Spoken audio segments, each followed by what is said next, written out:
আজকে আমার খাবারের মেনুতে থাকছে লাউ শাক, যেটা আমাদের শরীরের পক্ষে খুবই হেলদি খাবার হিসেবে কাজ করে থাকে।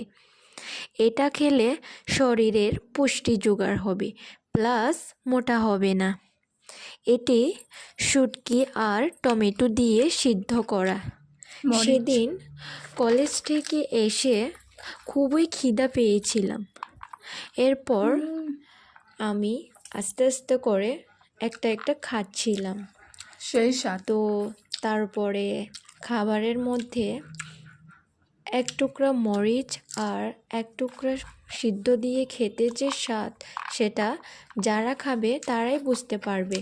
এরপর আমি আমলেট করে রাখা ডিম খেয়ে দেখব, মানে খেতে যে স্বাদ, এটা যারা খাবে তারাই বুঝতে পারবে, আর প্লাস মোটা হবে না।